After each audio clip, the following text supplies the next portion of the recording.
வணக்கம். Big topic with Karthik Maikumar. Social media முழுக்க அஜித் குமார் அப்படின்ற ஹேஷ்டாக் பயங்கர ட்ரெண்டிங்கில் இருக்குல்ல. பல பேரை நினச்சது நடிகர் அஜித் இருக்கார்ல, அவரை பற்றி ஏதோ விஷயம் பெருசாக போயிட்டுருக்குன்னு. அவரை பற்றி இல்லைங்க, விசாரணைக்காக ஒருத்தர் அழைச்சிட்டு போயிட்டு கொலை பண்ணி வச்சுருக்காங்க. நெட்டில் அது அப்படி தான் சொல்லும் போல இருக்குது. அடிச்சே சாகடிச்சிருக்கிறதா தான். அதுவும் யார் போலீஸ்காரங்க பண்ணியிருக்காங்கன்னு. இதை பற்றி தான் முழுக்க முழுக்க பேச போகிற நிகழ்ச்சிக்குள்ள போகலாம். எங்க ஊர்ல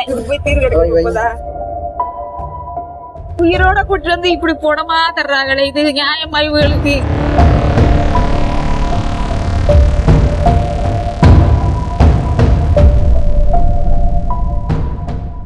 ஸ்க்ரீனில் தெரிகிறார்ல, இவர் பேர் அஜித் குமார்.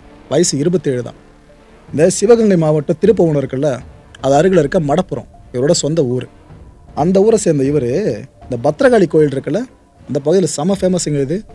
இந்த கோயிலில் ஒப்பந்த ஊழியராக பணி செஞ்சுட்டு இருந்தார். இவரோட அப்பா தவறிட்டார். இவர் தான் குடும்பத்தை காப்பாற்றிக்கிட்டு இருக்கார். ரொம்ப கஷ்டப்படுற ஒரு ஃபேமிலி தான், ரொம்ப ரொம்ப ரொம்ப கஷ்டப்படுற ஃபேமிலி தான். இவர் சம்பாதிச்சு வீட்டுக்கு சோறு போட்டதாக உண்டு. அப்பேற்பட்ட ஃபேமிலி சிச்சுவேஷன். இந்த வறுமையை மீட்கிறதுக்காக, குடும்ப வறுமையை மீட்கிறதுக்காக ஒருத்தர் இவ்வளோ தூரம் வேலை பார்த்துட்டு இருக்காருல, அவர் இப்போ இல்லைங்க உயிரோட. அந்த மனுஷன் கொன்று போட்டு வச்சுருக்காங்க தான் சொல்லணும். அப்பேற்பட்ட கொடுமை இப்போ நடந்திருக்கு. எங்கே ஆரம்பிச்சிருக்குன்னா, மதுரையை சேர்ந்த ஒரு மூதாட்டி, அவங்க பேர் சிவகாமி. இவங்க கூட அவங்களோட மகள், அவங்க பேர் நிக்கிதா, அவங்க ஒரு டாக்டர். ஸோ அம்மாவை கூப்பிட்டுக்கிட்டு இந்த மகள் இந்த கோயிலுக்கு வந்திருக்காங்க. அவங்க இந்த கோயிலோட பிரகாரம் இருக்குல்ல, அது வரைக்கும் போகணும்னு ஆசைப்பட்டிருக்காங்க. நிக்கிதா அவர்களுக்கு பிரச்சனை இல்லை. ஆனால் அவங்களோட அம்மா இருக்காங்களே, அவங்க கொஞ்சம் வயது மூப்பு வேறு. ஸோ அவங்க அந்த பிரகாரம் வரைக்கும் ரீச் பண்ணணும் அப்படின்னா வீல் சேர் தேவைன்னு சொல்லியிருக்காங்க. அப்போ அங்கே பணியில் இருந்த அஜித் இருக்கார்ல, அவர் சரி வீல் சேர் நான் கொண்டு வரேன்னு ஒரு ஹெல்ப் பண்ணியிருக்காரு. அது கூடவே அவங்களோட கார் இருக்குல்ல, அதை நானே கொண்டு போய் பார்க் பண்ணிடு அப்படின்னு சொல்லியிருக்காரு. சாவியை வாங்கியிருக்காரு. அவங்களும் சாவியை கொடுத்துருக்காங்க. போயிட்டு காரை அங்கே பார்க் பண்ணி முடிச்சாச்சு. உள்ளுக்குள்ள கோயிலில் இவங்க 2 பேரும் சுவாமி தரிசனம் பண்ணி முடிச்சாச்சு. இதுக்கப்புறம் சாவி வாங்கணுன்றதுக்காக வெயிட் பண்ணியிருக்காங்க. ரொம்ப நேரமாக சாவி கைக்கு வரலன்னு அந்த தரப்பு குற்றம் சாட்டுறாங்க. யார்? நிகிதா தரப்பு. அதுக்கப்புறம் ஒரு சாவியை வாங்கிட்டு அந்த கார் எடுத்துட்டாங்கிறது கிளம்பியிருக்காங்க.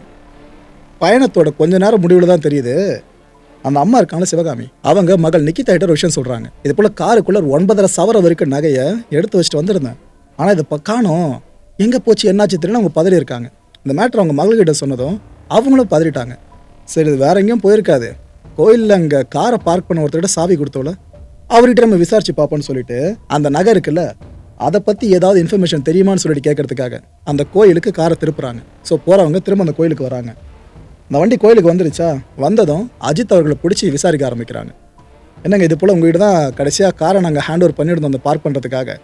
இப்போ பார்த்தீங்கன்னா காருக்குள்ளே அந்த நகையை காணோம், என்னங்க ஆச்சு ஏதாச்சுன்னு தெரியுமான்ற மாதிரி கேட்டிருக்காங்க. ஆனால் அஜித் அவர்கள் தொடர்ந்து மறுத்திருக்காங்க. இல்லைங்க நான் அதெல்லாம் எதுவும் பார்க்கலங்கன்னு சொல்லியிருக்காரு. அதை இன்னொரு தகவலும் சேர்த்து சொல்லியிருக்காரு. ஆக்சுவலாக காரை நான் பார்க் பண்ணவே இல்லை, எனக்கு கார் ஓட்ட தெரியாது, அதனால் என்னோடய ஃப்ரெண்டு ஒருத்தரை கூப்பிட்டு தான் அந்த காரை பார்க் பண்ண வச்சுருந்தேன்னு சொல்லியிருக்காரு. இந்த விஷயத்தை பார்த்துட்டு இருந்த ஹெச்ஆர்என்சியை சேர்ந்தவங்க இருக்காங்களா கோயிலில், அவங்களும் ஹெல்ப் பண்ணியிருக்காங்க. ஏன்பா தம்பி எடுத்தியான மாதிரி அவர்கிட்ட பேசியிருக்காங்க. இந்த நிக்கிதா இருக்காங்களா, அவங்ககிட்ட சில விஷயங்களை கிளாரிஃபிகேஷனாக கேட்டிருக்காங்க. ஸோ 2 தரப்பும் இவ்வளோ விஷயங்களை பேசிட்டாங்களா. இதில் அவங்க நகை கைக்கு வரலையா, நிக்கிதா தரப்பு என்ன பண்ணிட்டாங்க, ஸ்டேஷன் போயிட்டாங்க. இந்த திருப்பவனம் போலீஸ் ஸ்டேஷன் இருக்குல்ல, அங்கே போயிட்டு புகாரை பதிவு பண்ணிட்டாங்க. அஜித் அவர்கள் மேலே இருக்க சந்தேகம் இருக்குல்ல, அதை பற்றியும் புகாரில் தெளிவாக குறிப்பிட்டாங்க. இதுக்கப்புறமா நிக்கிதா அவர்கள் சொன்ன விஷயம் என்னென்னா, இது போல் அம்மாவுக்கு வீல் சேர் கொண்டு வந்தாப்புல, அதுக்கப்புறம் கார் பார்க் பண்ணதை பற்றி கேட்டாப்புல, அதனால் சாவி கொடுத்துருந்தேன். இதுக்காக என்கிட்ட ஒரு 500 ரூபா அவருக்கு டிமாண்ட் பண்ணதான் அவங்க சொல்கிறாங்க. இது எல்லா இடங்களும் பொதுவாக நடக்கிறது தான். நமக்காக வேலை பார்க்குறப்போ ஒன்று நம்மளா காசு கொடுத்துருவோம், இல்லைனா அவங்களே கேட்பாங்க. இந்த அமௌண்ட் கேட்டிருக்காப்லையா, ஆனால் அவங்க கொடுத்தது 100 ரூபான்ற மாதிரி தான் பேசப்பட்டு இருக்குங்க. அதுக்கப்புறம் எவ்வளோ கொடுத்தாங்கன்னு தெரியல. என் அம்மாவோட உடல்நிலை ரொம்ப மோசமாக இருந்துச்சுங்க, வயசானவங்க வேறு, அவங்க ரொம்ப நேரம் வெயிட் பண்ணலாம் வைக்க முடியாது. பட் ரொம்ப நேரம் நாங்கள் வெயிட் பண்ணிட்டு அந்த சாவி வரத்துக்குள்ளே இந்த விஷயத்தில் போலீஸ் ஆக்ஷன் எடுப்பாங்கன்னு நான் நம்புகிறேன். பட் இது வரைக்கும் என்ன ஆக்ஷன் பெருசாக எடுத்தாங்கன்னு தெரியலன்னு சொன்னாங்க. அதை அஜித் அவர்களை கை காமிச்சிட்டாங்களா, டவுட் இருக்குன்னு சொல்லிட்டு இதெல்லாம் பேஸ் பண்ணி சொல்கிறாங்க. நாங்கள் ரொம்ப தூரம் ட்ராவல் பண்ணணும், சீக்கிரமே எங்கள் கைக்கு நகை வந்துட்டால் நல்லா இருக்குங்க, எங்கள் அம்மா உடம்பு முடியாதுன்னு திரும்ப அந்த விஷயத்த சொன்னாங்க. போலீஸ் தான் உண்மையை கண்டுபிடிக்கணும்னு அவங்களும் தெளிவாக அந்த விஷயத்த சொல்லி முடிச்சிட்டாங்க. இதுக்கப்புறம் போலீஸார் அஜித் அவர்கள் இருக்கிற இடத்துக்கே போயிட்டு அவர்கிட்ட பேசுகிறாங்க. நான் இப்போ இது போல் உங்க மேலே கம்ப்ளைண்ட் வந்திருக்கு, இது போல் நீ தான் பண்ணுன்ற மாதிரி எடுத்தியான்னு கேட்டிருக்காங்க. அங்கேயும் அஜித் இல்லைங்க நான் எடுக்கலைங்க, அதெல்லாம் பார்க்கவே இல்லைன்னு சொல்லியிருக்காரு. இதுக்கப்புறம் ஸ்டேஷன் வா விசாரிக்கணும் அப்படின்னு ஸ்டேஷன் கூப்பிட்டு போயிருக்காங்க. யாரை? அஜித்தை கூப்பிட்டு போயிட்டு அஜித்தை செம்மடி அடிச்சிருக்காங்க போல ஸ்டேஷனில். அவர் லிட்டரலாக அழுதுருக்காராங்க, அழுது கெஞ்சிருக்காராம். சார் எனக்கு தெரியாது சார், நகலாம் அப்படி உள்ளே இருந்துச்சுன்னா சொல்லிட்டு எனக்கு அதை பற்றி எதுவுமே நாலேஜ் இல்லைன்னு அவர் திரும்ப சொல்லியிருக்காராம். ஆனால் போலீஸ்க்கு அந்த சந்தேகம் இருக்கல, அதன் காரணமாகவே அவங்க விசாரிக்க வேண்டிய விதம் எல்லா போலீஸும் சொல்லலை, சில போலீஸ் இப்படி இருக்கும் பார்த்தீங்களா, அதில் தொடர்ந்து விசாரிச்சுட்டு இருந்திருக்காங்க.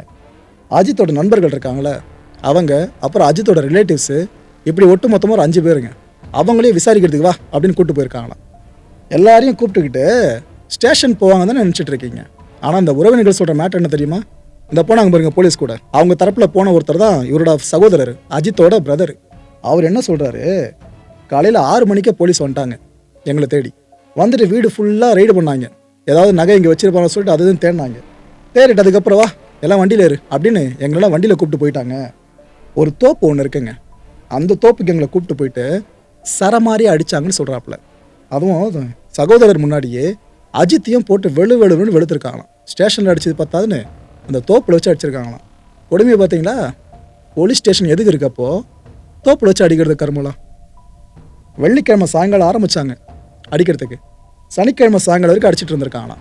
இதெல்லாம் அஜித்தோட ரிலேட்டிவ்ஸ் இருக்காங்க, அவங்க சைடில் சொல்கிற ஸ்டேட்மெண்ட். வழி தாங்க முடியாமல் ஒரு இடத்துல அஜித்தை ஒத்துக்கிட்டாராங்க.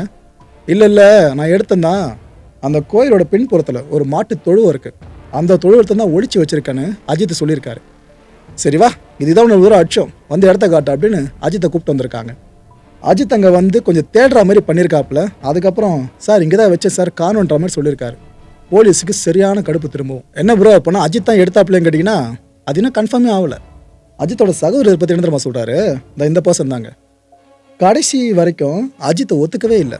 ஆனால் போலீஸார் அடிச்ச அடி இருக்குல்ல, அந்த வலி இருக்குல்ல, அது தாங்க முடியாமல் சரி நம்ம அட்லீஸ்ட் பொய்யாச்சும் சொல்லுவோம், இதை சொன்னாவாச்சும் நம்மளுக்கு கொஞ்சம் அடி குறையும், இப்போதைக்கு அடிக்காமல் இருப்பாங்களே அதுக்காக நம்ம ஒத்துப்போன்ற மாதிரி சொல்லிட்டு தான் கோயில் வரைக்கும் கூப்பிட்டு போயிருக்காரு திரும்பவும்.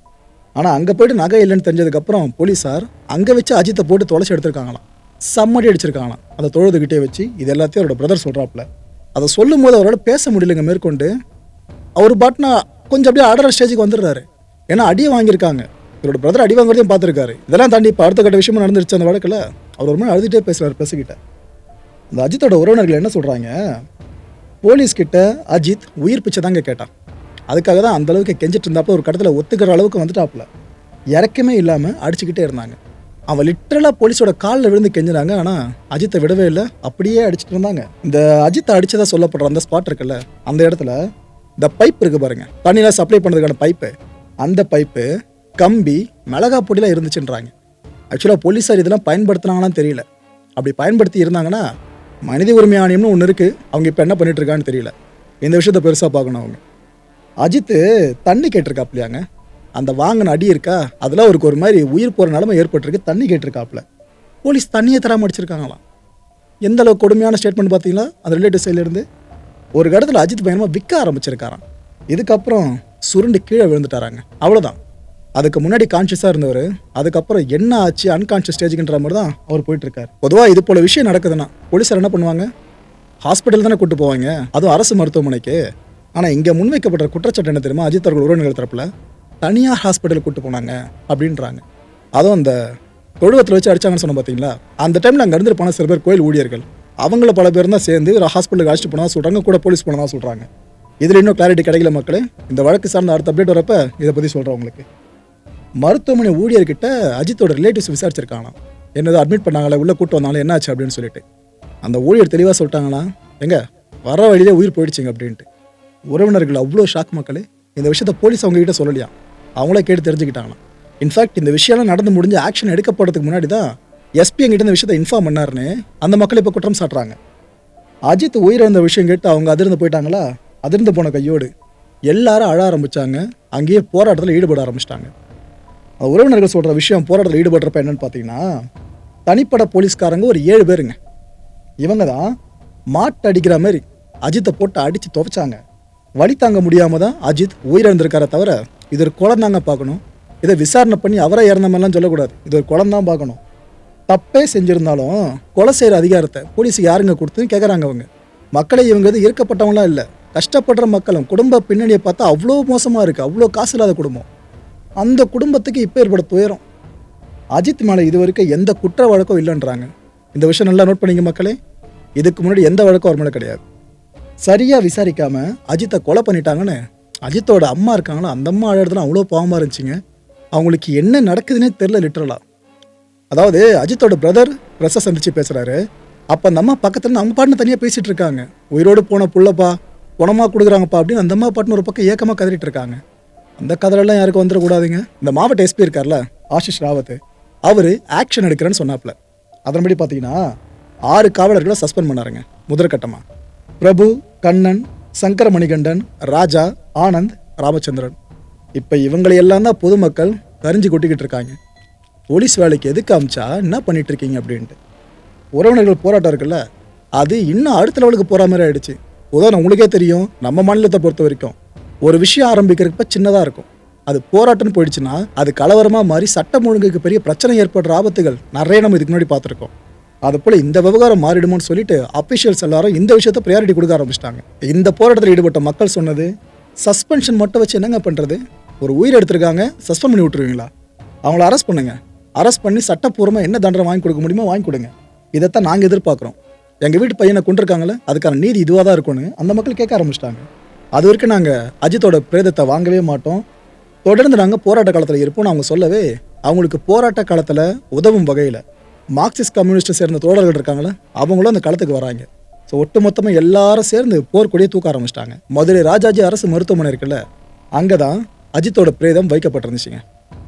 அந்த இடத்துக்கு வேங்கட பிரசாத், இவர் தான் சிவகங்கையோட மேஜிஸ்ட்ரேட், இவர் டைரெக்டாக கிளம்பி வந்துட்டார்.